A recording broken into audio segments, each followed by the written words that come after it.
नमस्ते बच्चों। आज कक्षा 9वीं के बीजगणित विषय में आपका स्वागत है।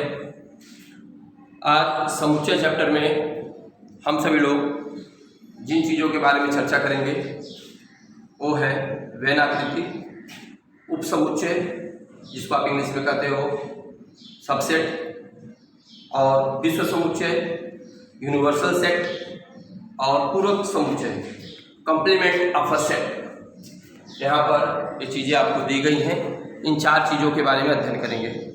तो सबसे पहले हम ध्यान देंगे कि वेन आकृति यानी क्या।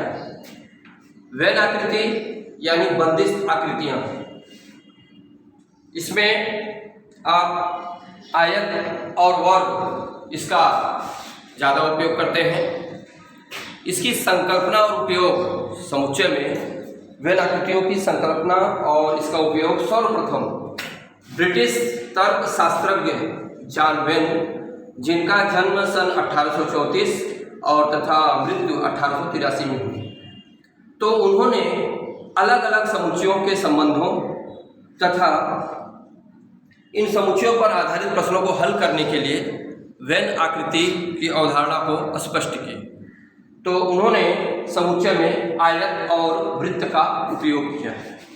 प्यारे बच्चों, हम देखेंगे उदाहरण के माध्यम से कि किस प्रकार से समुच्चय को हम वेन आकृति द्वारा दर्शा सकते हैं। तो आप यहाँ पर देखेंगे, सबसे पहले यहाँ पर लिखा हुआ है आपको वेन आकृति। तो हम लेंगे एक समुच्चय ए।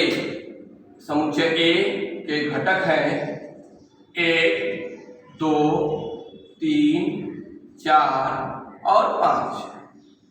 अब इन्हीं घटकों को हमें वेन आकृति में दिखाना है। तो उसके लिए क्या करना पड़ेगा आपको, एक आपको वृत्त बनाना पड़ेगा और समुच्चय का जो नाम है वो नाम लिखिए और उसके घटकों को आप लिख दीजिए। एक कहीं भी आप लिख सकते हैं, 2, 3, फिर 4 और फिर आपने 5 लिख दिया। आप इसमें घटक किसी भी क्रम में लिख सकते हैं, इसमें कोई दिक्कत नहीं है। इसी प्रकार से एक दूसरा भी समुच्चय आप ले सकते हैं, जैसे कि अंग्रेजी वर्णमाला के स्वरों का समुच्चय। अंग्रेजी वर्णमाला के स्वर कौन कौन से हैं? ए, ई, आई, ओ, यू। तो आप उसे एक दूसरे समुच्चय के माध्यम से लीजिए। मैंने उसका नाम दिया है समुच्चय बी और उसके घटक लिख रहे हैं ए, ई, आई, ओ और यू। एक घटक है। अब इन्हीं घटकों को वेन आकृति में दिखाना है। यहाँ एक गोल वृत्त बना हुआ है। समुच्चय का नाम क्या है? बी। यहाँ हम लिखे पहले बी, समुच्चय का नाम दे दिए और इसके घटक क्या है? ए, ई। आप जहाँ चाहें इस वृत्त के अंदर लिख सकते हैं आई, ओ, यू। तो आपने दिखाया कि किस तरह से यहाँ पर समुच्चय बी के घटक को वेन आकृति के माध्यम से दर्शाया गया है, दिखाया गया है। अब हम थोड़ा सा विचार करेंगे उपसमुच्चय के बारे में। तो हमें समझना है कि उपसमुच्चय यानी क्या है, जिसको आप इंग्लिश में कहते हो सबसेट। उपसमुच्चय यदि दिए गए दो समुच्चय हो, समुच्चय ए और तथा समुच्चय बी, और यदि समुच्चय बी के सभी घटक समुच्चय ए में हो, तब हम कहते हैं समुच्चय बी समुच्चय ए का उपसमुच्चय है। पहले आप ध्यान दीजिए कि उपसमुच्चय कहते किसे, समझिए इसको, फिर उदाहरण के माध्यम से आपको बताता हूँ। यदि दिए गए दो समुच्चय ए तथा बी हो और समुच्चय बी के सभी घटक समुच्चय ए में हो, तब हम कहते हैं समुच्चय बी समुच्चय ए का उपसमुच्चय है। अब इसे हम उदाहरण के माध्यम से देखेंगे। देखो बच्चों, यहाँ पे मैं एक उदाहरण ले रहा हूँ।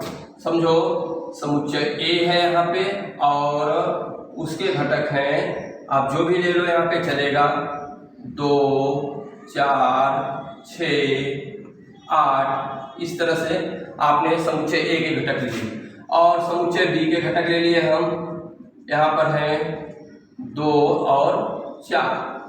अब आप देख रहे हो समुच्चय ए के घटक हैं 2, 4, 6, 8 और समुच्चय बी के घटक हैं 2 और 4। तो समुच्चय बी के घटक ए इसमें 2 और 4 है और 2 और 4 यहाँ भी है, यानी हम कह सकते हैं कि समुच्चय बी के सभी घटक समुच्चय ए में हैं। मतलब क्या हुआ, समुच्चय बी उप समुच्चय ए। इसे हम चिन्ह के द्वारा, संकेत के द्वारा कैसे दिखाएंगे, इस तरह से, बी उप समुच्चय ए, ऐसा आप दिखाओगे, बी उप समुच्चय ए आपने यहाँ पे दिखाया, क्योंकि समुच्चय बी के सभी घटक समुच्चय ए में हैं, इसलिए समुच्चय बी समुच्चय ए का उप समुच्चय है, सबसेट। अब इसे हम वेन आकृति से कैसे दिखाएंगे, यहाँ देखिए आपको एक छोटा वृत्त बनाया गया है, इसका सीधी सी बात आप समझ रहे हैं, छोटा समुच्चय है, इसके घटक कौन कौन से हैं, 2 और 4, 2 और 4 आप कहीं भी लिख सकते हैं। और समुच्चय ए, इसके घटक कौन कौन से हैं, उसको हमें लिखना है, तो आप 2 और 4 पहले लिख चुके हो, क्योंकि समुच्चय ए के अंतर्गत समुच्चय बी आ रहा है, यानी समुच्चय बी के जो भी घटक हैं वो समुच्चय ए में भी घटक, समुच्चय ए के भी घटक हैं। हमें एक शर्त ध्यान होनी चाहिए कि हम समुच्चय के घटकों को किसी भी क्रम में लिख सकते हैं, परंतु एक घटक को 2 बार नहीं लिख सकते। तो इसी प्रकार से समुच्चय ए में जो घटक हैं वो 2 और 4 पहले से हैं। अब क्या है, 6 और 8 लिखना है, आप कहीं भी लिख सकते हो, आपने यहाँ पे 6 लिख दिया और यहाँ पे 8 लिख दिया, यानी समुच्चय ए के घटक कौन कौन से हुए, 2, 4, 6, 8, और समुच्चय बी के घटक कौन से हैं, 2 और 4। तो समुच्चय बी में केवल 2 और 4 हैं और समुच्चय ए में 2, 4, 6, 8, इस बात को आप ध्यान रखिए। तो उप समुच्चय संबंध को दिखाने के लिए हम यहाँ पर लिखें बी उप समुच्चय ए। मुझे लगता है आप उप समुच्चय अच्छी तरह से समझे। अब इसके बाद हम आगे चलते हैं, तो टॉपिक आपका आ रहा है विश्व समुच्चय। विश्व समुच्चय जिसे आप इंग्लिश में कहते हैं यूनिवर्सल सेट, विश्व समुच्चय यूनिवर्सल सेट, इसे इसका नाम अंग्रेजी के कैपिटल अक्षर यू से दिखाते हैं, और इसे जब हम वेन आकृति से दिखाते हैं तो उसके लिए हमेशा आयत का प्रयोग करते हैं। तो विश्व समुच्चय के लिए हम किसका प्रयोग करते हैं, विश्व समुच्चय का नाम अंग्रेजी के कैपिटल लेटर यू से देते हैं, और विश्व समुच्चय को वेन आकृति से दिखाने के लिए हम आयत का प्रयोग करते हैं। अब हम सबसे पहले समझेंगे कि विश्व समुच्चय यानी क्या। तो यदि जिन समुच्चयों के बारे में हम जिन समुच्चयों के बारे में विचार करते हैं, समुच्चय ए बी सी डी कोई भी समुच्चय हो, हम जितने समुच्चयों को बारे में विचार करते हैं, ऐसे सभी समुच्चयों को समाविष्ट करने वाले एक बड़े समुच्चय को हम क्या कहते हैं, विश्व समुच्चय। फिर से ध्यान दीजिए, हम जिन समुच्चयों के बारे में विचार करते हैं, ऐसे सभी समुच्चयों को समाविष्ट करने वाले एक बड़े समुच्चय को विश्व समुच्चय कहते हैं। विश्व समुच्चय के संदर्भ में थोड़ा सा ध्यान देने योग्य बात यह भी है कि विश्व समुच्चय में विश्व समुच्चय के बाहर के घटकों का विचार नहीं किया जाता है। ये चीज़ें आपको उदाहरण के माध्यम से और क्लियर होंगी। विश्व समुच्चय में विश्व समुच्चय के बाहर के घटकों का विचार नहीं किया जाता है। साथ ही साथ विश्व समुच्चय में जो भी समुच्चय समाविष्ट हैं वे सभी विश्व समुच्चय के उप समुच्चय कहलाते हैं। मैं बात को फिर से एक बार आपको दोहरा देता हूँ आपके लिए। विश्व समुच्चय यानी क्या, दिए गए समुच्चयों के संदर्भ में, या फिर आप कह सकते हो कि जिन समुच्चयों पर हम विचार करते हैं, ऐसे सभी समुच्चयों को समाविष्ट करने वाले एक बड़े समुच्चय को विश्व समुच्चय कहते हैं। विश्व समुच्चय में विश्व समुच्चय के बाहर के घटकों का विचार नहीं किया जाता है। साथ ही साथ विश्व समुच्चय में जो समाविष्ट समुच्चय हैं वे सभी समुच्चय विश्व समुच्चय के उप समुच्चय कहे जाते हैं। अब मैंने आपको पहले बताया कि विश्व समुच्चय का नाम अंग्रेजी के कैपिटल लेटर यू से देते हैं और विश्व समुच्चय को वेन आकृति द्वारा दिखाने के लिए आयत का प्रयोग करते हैं। तो प्यारे बच्चों, इन्हीं चीज़ों को बताने के लिए मैं एक उदाहरण के माध्यम से आपको बता रहा हूँ। तो यहाँ समझिए, आपके लिए मैंने 2 समुच्चय लिया है। एक समुच्चय है ए बराबर, यहाँ पर आप कोई भी संख्या ले लीजिए, 1 2 3 4 5 6 7 जो भी संख्या ले लिए, नो डाउट, नो प्रॉब्लम।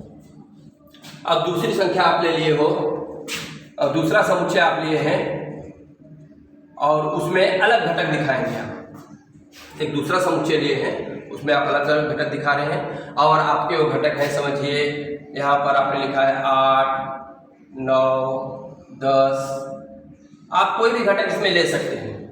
तो आपके समझ, जैसे कि मैंने कहा कि जिन समुच्चयों पर हम विचार करते हैं, मैं दो समुच्चयों पर विचार कर रहा हूँ, समुच्चय ए और समुच्चय बी। इन समुच्चयों पर मैं विचार कर रहा हूँ और ये सभी समुच्चय को समाविष्ट कौन करेगा? विश्व समुच्चय, यानी इनसे वो बड़ा होगा।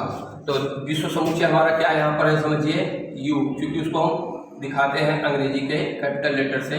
यहाँ पे 1 2 3 4 5 6 7 8 9 10, यहाँ पे वगैरह जो भी आप अंक लिखना चाहें 11 12 आगे तक आप लिख सकते हैं, अन्यथा यहाँ तक रखें तो कोई दिक्कत नहीं है, क्योंकि समुच्चय के घटक लेना आप स्वतंत्र हैं।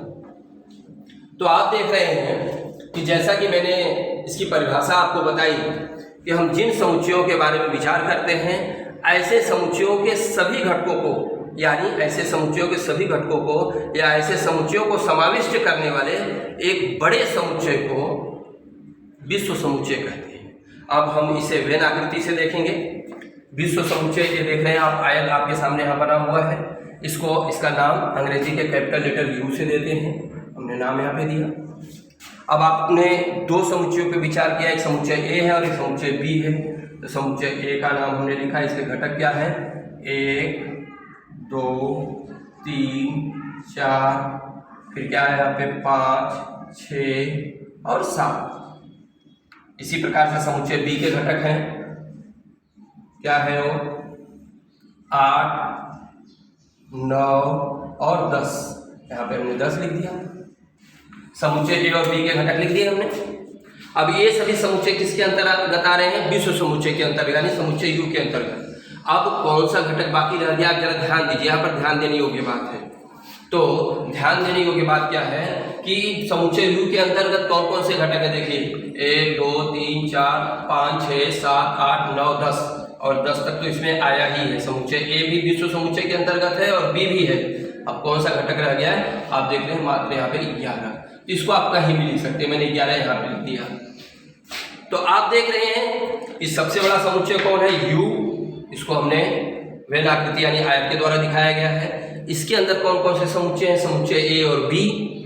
तो समुच्चय ए और बी के जो घटक हैं वो विश्व समुच्चय के भी घटक हैं। तो आप यहाँ पर अच्छी तरह से समझ गए होंगे कि विश्व समुच्चय यू के सभी घटक 1 2 3 4 5 6 7 8 9 10 और 11, ये सभी विश्व समुच्चय के घटक यहाँ पर आपको दिखाई पड़ रहे हैं।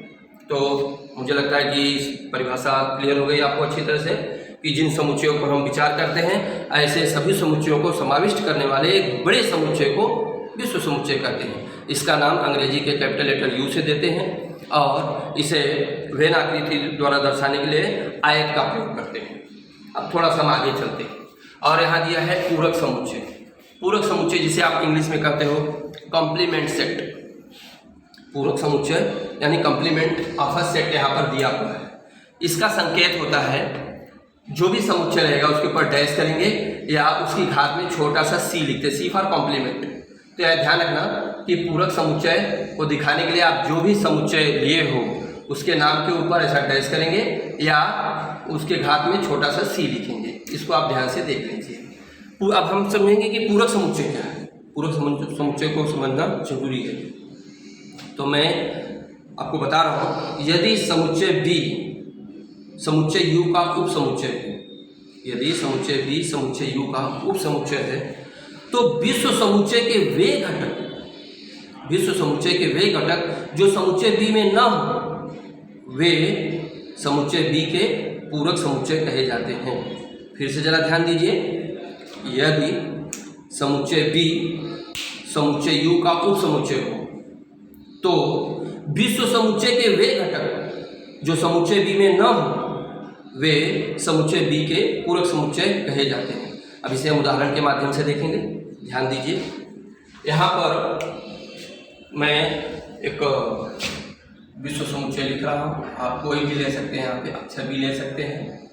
जैसे मैंने ले लिया यहाँ पे ए बी सी डी ई और एफ।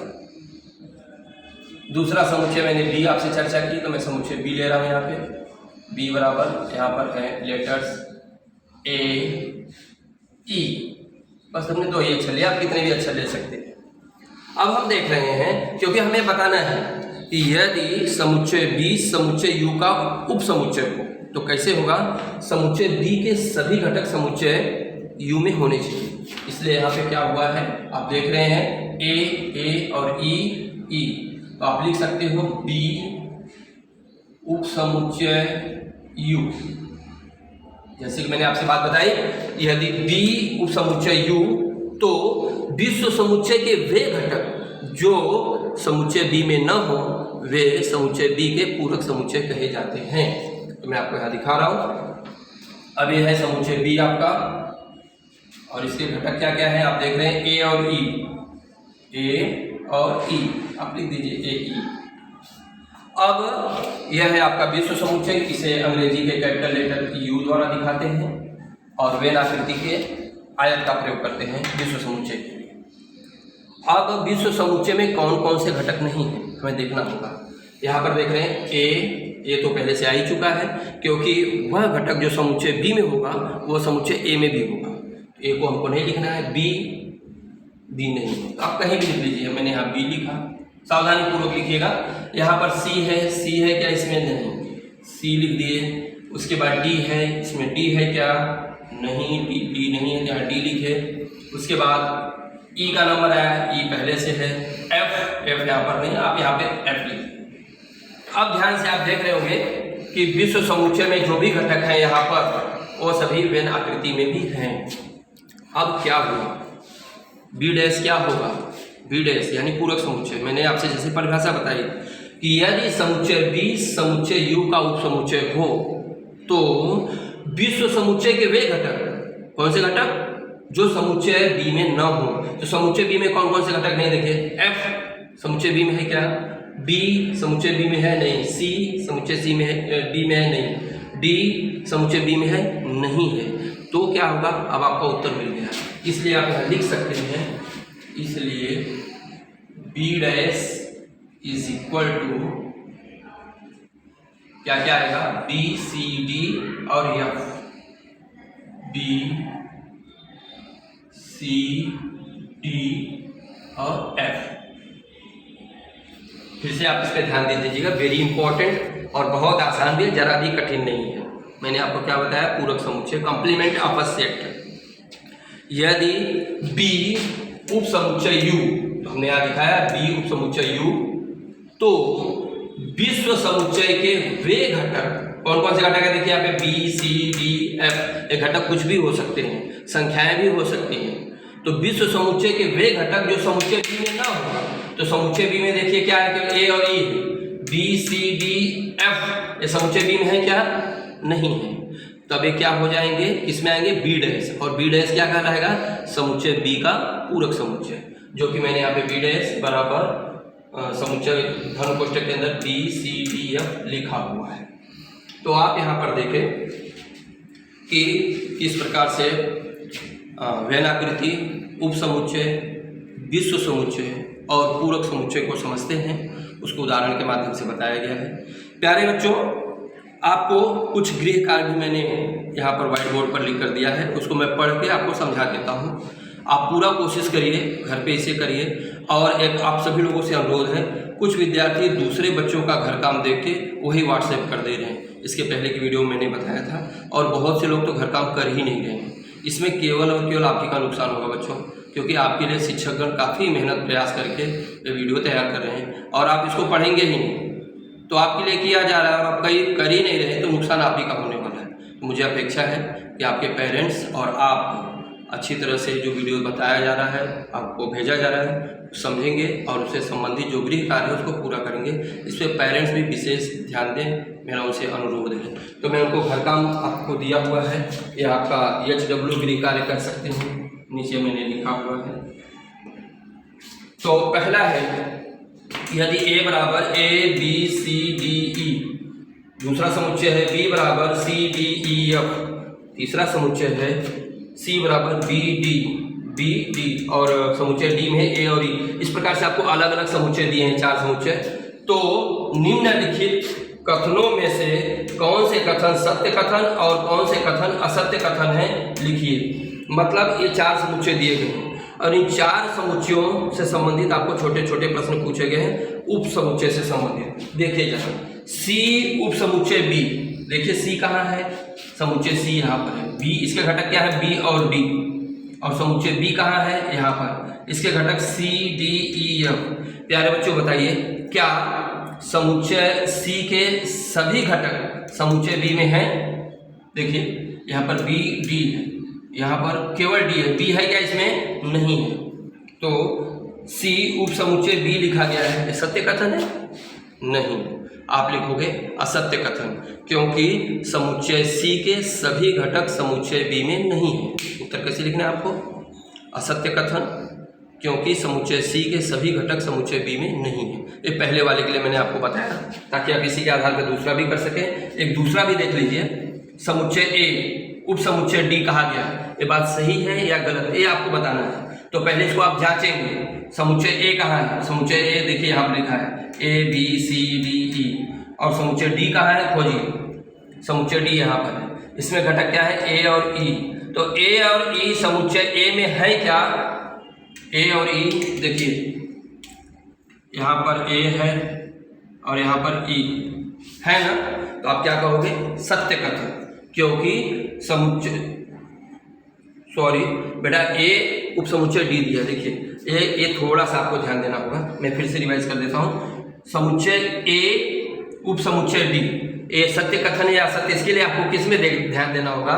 यह समुच्चय ए के पूरे घटक समुच्चय डी में है क्या? तो सीधी सी बात नहीं है। तो समुच्चय ए के पूरे घटक समुच्चय डी में नहीं है। ए और ई तो है यहाँ पर, लेकिन बी सी डी नहीं है। तो अब क्या होगा? असत्य कथन, क्योंकि समुच्चय ए के सभी घटक समुच्चय डी में नहीं है। अगला है डी और बी।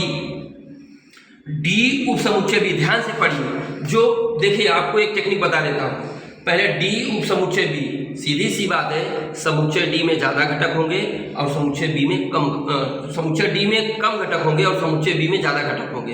ये ध्यान देना आपको। डी उप समुच्चय बी कहा गया, इसका मतलब क्या है? समुच्चय डी के जो घटक होंगे समुच्चय बी की अपेक्षा कम होंगे। अब जरा ध्यान दीजिए, समुच्चय डी कहाँ है? ढूंढिए जरा। तो समुच्चय डी में घटक ए और ई है, पहले भी हम लोग देखे थे, और समुच्चय बी कहाँ है? यहाँ पर। इसमें घटक C D E F, C D E F, और इसमें घटक क्या है? ए और ई। तो यहाँ पर ई तो मिल रहा होगा, देखिए आप यहाँ ई मिल रहा है, ई यहाँ भी, ई यहाँ भी, लेकिन यहाँ पर ए है और यहाँ पर ए नहीं है। तब आप क्या कहोगे? समुच्चय डी के पूरे घटक समुच्चय बी में नहीं है। तब आप कहोगे समुच्चय डी के सभी घटक समुच्चय बी में नहीं है, इसलिए असत्य कथन है। जरा ध्यान से बारीकी से करिए, जरा भी ध्यान आपका इधर उधर होगा तो गलत होने का चांस है। इसी प्रकार से आपको चौथा दिया हुआ है, डी उप समुच्चय ए कहा हुआ है। अब देखना है समुच्चय डी यहाँ पर, ये जबकि पहले थोड़ी सी चर्चा हो गई थी इसकी। समुच्चय डी ए और ई, और समुच्चय ए में ए बी सी डी ई, मतलब ए और ई ये सभी घटक समुच्चय ए में हैं। तब आप कह सकते हो सत्य कथन, क्योंकि समुच्चय डी के सभी घटक समुच्चय ए में, समुच्चय डी के सभी घटक समुच्चय ए में। तो इस प्रकार से आगे के प्रश्नों को आपको करना है, 3-4 मैंने बता दिया है, एकदम सावधानी से करना। अगर थोड़ा सा भी ध्यान रखेगा तो आपसे गलती हो सकती है। दूसरा क्वेश्चन दिया है 1 से 20 तक की प्राकृत संख्याओं का विश्व समुच्चय लेकर यक्ष और वाई वेन आकृति में दर्शाइए। 1 से लेकर 20 तक की प्राकृत संख्या है, सबको पता है, 1 2 3 4 5 6 7 8 9 10। यह एक विश्व समुच्चय लेना है, यानी आप u बराबर क्या लिखोगे? धनु कोष्टक में 1 2 3 4 5 6 7 8 9 10 11 12, इस तरह से 20 तक आप लिखोगे। ये क्या हुआ? विश्व समुच्चय हुआ। अब क्या है इसके बाद? इसमें 2 समुच्चय और दिए। पहला दिया है समुच्चय x के घटक x, इस प्रकार से है कि x प्राकृत संख्या का घटक है। ध्यान दीजिए, समुच्चय x के घटक x स्मॉल x इस प्रकार से है कि x प्राकृत संख्या का घटक है और x का जो मान है वो 7 से बड़ा है और 15 से छोटा। 7 से बड़ा यानी 8 9 10 11 12 13 14, 15 से छोटा कहा है। तो इसको आप सूची पद्धति में आसानी से लिख सकते हो, ये गुणवर्णन पद्धति में है। उसी प्रकार से दूसरा दिया है समुच्चय y, और इसको भी आप सूची पद्धति में लिखोगे। समुच्चय y के घटक y इस प्रकार से हैं कि y समुच्चय n का घटक है, n मतलब प्राकृतिक संख्या, y यह 1 से 20 के बीच की अभाज्य संख्या है। अभाज्य, अभाज्य, सम, विषम, इनके बारे में पहले वीडियो में काफ़ी चर्चा हो गई थी, फिर भी मैं आपको बता देता हूँ अभाज्य संख्या क्या होती है। वे संख्याएं जो स्वयं और एक के अतिरिक्त अन्य किसी भी संख्या के पहाड़े में न आए, उन्हें क्या कहते हैं? अभाज्य संख्या। एकमात्र एक ऐसी संख्या है जो कि न तो भाज्य और न ही अभाज्य है, तो एक का समावेश आप लोग भाज्य या अभाज्य में नहीं करेंगे। उसके बाद नंबर आता है 2। 2 किसी पहाड़े में आता है क्या? 2 के पहाड़े में आता है और 1 के पहाड़े में आता है, इसलिए 2 क्या हुआ? अभाज्य। इसके बाद नंबर 3 केवल 3 के पहाड़े में और 1 के पहाड़े में, इसलिए 3 भी अभाज्य। 4 1 के पहाड़े में आता है, 4 के पहाड़े में आता है और 2 के पहाड़े में भी आता है, इसलिए 4 भाज्य हो गया। 4 अभाज्य नहीं है, क्या है? भाज्य हो गया। अब नंबर आया 5 का, तो 5 1 के पहाड़े में और 5 के पहाड़े में और किसी संख्या के पहाड़े में नहीं, तो 5 क्या है? अभाज्य। इस प्रकार से बच्चों आप विचार करते हुए 20 तक जाओगे और अभाज्य संख्याएं प्राप्त करोगे। तो अभाज्य संख्या को आप सूची पद्धति में लिखोगे और इनको क्या करना है? इनके लिए वेन आकृति बनानी है, जैसे मैंने यहाँ पे वेन आकृति बनाई है विश्व समुच्चय के लिए। यहाँ से u को मैंने विश्व समुच्चय लिया, a और b को वेन आकृति के द्वारा दर्शाया, वैसा ही ठीक है क्वेश्चन है। अगला चलेंगे, तीसरा क्वेश्चन है u बराबर 1 2 3 7 8 9 10 11 12 ऐसे दिया है, p बराबर 1 3 7 10, तो u p और p डैश वेन आकृति में दर्शाइए। तो वेन आकृति में एक चीज देखिए, मैं यहाँ पे आपको पूरक समुच्चय बताया ना बेटा, तो यहाँ पे हमने b डैश लिखा है, लेकिन यहाँ पे b डैश हमको लिखना चाहिए था, b डैश। अब देखिए इस b डैश के अंतर्गत यानी जो समुच्चय b के अतिरिक्त हैं वो क्या है? b c d f। तो सेम यही चीज इस तरह से आपको यह सवाल दिखाना, मैंने आपको पहले ही करके दिखा दिया। दोनों समुच्चयों को लिखना है, ये आपका विश्व समुच्चय है और ये समुच्चय p है। जैसे विश्व समुच्चय u है और समुच्चय b है, तो क्या है? इसका उप समुच्चय का संबंध यहाँ पे दिखाए और b डैश ज्ञात कीजिए। वैसे आप यहाँ क्या ज्ञात करो? p डैश ज्ञात करोगे और उसको वेन आकृति द्वारा दर्शाओगे। दूसरा क्वेश्चन है, समुच्चय p डैश का डैश बराबर p होता है, इसकी जांच करना है। समुच्चय p डैश का डैश, समुच्चय p डैश का डैश या p समुच्चय p के बराबर होता है। अब इसके लिए थोड़ा सा मैं आपको यही संकेत दे दे रहा हूँ। अगर मैं कहूँ कि मेरा समुच्चय है b डैश, तो b डैश तो आप अच्छी तरह से देख रहे हैं यहाँ पे। अब इसका मुझे पूरक समुच्चय ज्ञात करना है, तो पूरक समुच्चय कहाँ से ज्ञात करूँगा? विश्व समुच्चय से। पूरक समुच्चय का मतलब क्या होता है? दिए गए समुच्चय के वे घटक, यानी विश्व समुच्चय के वे घटक जो दिए गए समुच्चय में न हो, उनको हम क्या कहते हैं? पूरक समुच्चय। राइट, फिर से ध्यान दो, पूरक समुच्चय यानी क्या? विश्व समुच्चय के वे घटक जो दिए गए समुच्चय में न हो, वे क्या कहलाते हैं? पूरक समुच्चय कहलाते हैं। आप यहाँ ध्यान दो, बी डैश का पूरक समुच्चय में ज्ञात करना है, तो बी डैश में क्या क्या है? B C D F, B C D और एफ को मैंने कट कर दिया। अब क्या बचा? ए और ई, तो यहाँ पर ए कामा ई आया। अब मुझे बताओ यह ए कामा ई कहाँ है? समुच्चय बी में है कि नहीं? तो हम कह सकते हैं, इसलिए समुच्चय बी डैश का डैश बराबर समुच्चय बी होगा। क्यों? क्योंकि यह जो घटक है ए और ई कहाँ मिल रहे हैं? समुच्चय बी में मिल रहे हैं। तो ठीक इसी प्रकार से एकदम कोई नो चेंजेज, इसके बाद 2 लाइन आपको और बढ़ा देना रहेगा। किसके लिए? जो मैंने यहाँ पे सवाल नंबर 2 दिया है, समुच्चय पी डैश का डैश बराबर पी होता है, इसका जांच करिए। तो जांच यही हो गया इसका। यहाँ पे ये देखिए, मैंने एक्स्ट्रा बताया आपको, यहाँ पे आपको ध्यान देना है। कोशिश करिए, कोई भी दिक्कत होती है तो पूछ सकते हैं। फिर से कहिए तो रिवाइज कर देता हूँ। समुच्चय बी डैश का डैश, अब समुच्चय बी डैश देखिए बी सी डी एफ है। अब इसका डैश ज्ञात करना है तो क्या करना होगा? इन्हें विश्व समुच्चय से पहले देख लेना होगा भाई। बी सी डी एफ इनको हटा दिए। अब विश्व समुच्चय में कौन से घटक हैं जो समुच्चय बी डैश में नहीं है? विश्व समुच्चय के कौन से घटक है? समुच्चय बी डैश में नहीं है, तो कौन से है? ए और ई।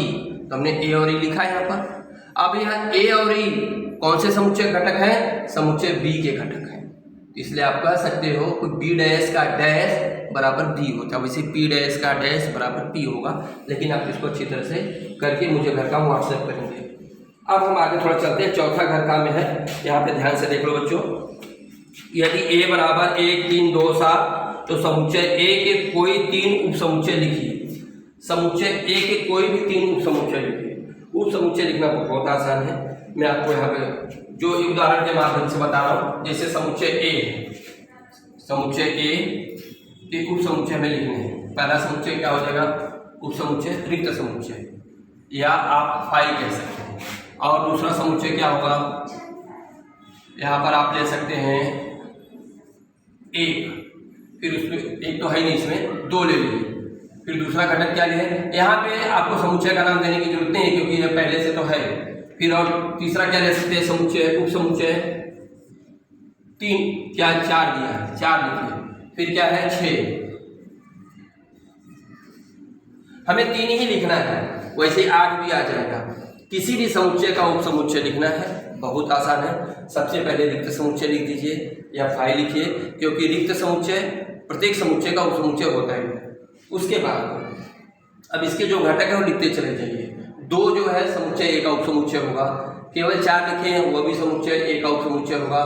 केवल 6 है, वह भी समुच्चय ए का उप समुच्चय होगा। केवल 8 है, वो भी समुच्चय ए का उप समुच्चय होगा। इसी क्रम में और आगे बढ़ते चले जाएंगे, तो आप ले सकते हैं 2 और 4 ले लिए। फिर उसके बाद क्या ले लिए? 2 और 6 ले लिए। तो इस प्रकार से आप ढेर सारे इसके उप समुच्चय लिख सकते हैं। तो ये बहुत आसान है आपके लिए। यदि समुच्चय ए दिया है 1 3 2 7 तो समुच्चय ए के कोई 3 उप समुच्चय लिखिए। बहुत आसानी से लिख सकते हैं। इसको आप घर पे ध्यान दीजिए, कोशिश करिए। यदि कोई समस्या या दिक्कत है तो आप मुझे व्हाट्सएप के माध्यम से शुक्रवार और शनिवार को पूछ सकते हैं और मुझे गृह कार्य भेजिए। ये बहुत ही आवश्यक है, आपके लिए फ़ायदेमंद है। मुझे अपेक्षा है आपसे जुड़े लोग घर पे खूब पढ़ाई करेंगे, अच्छी तरह से ध्यान देंगे। अगले वीडियो में फिर से मिलते हैं। जय हिंद, जय महाराष्ट्र।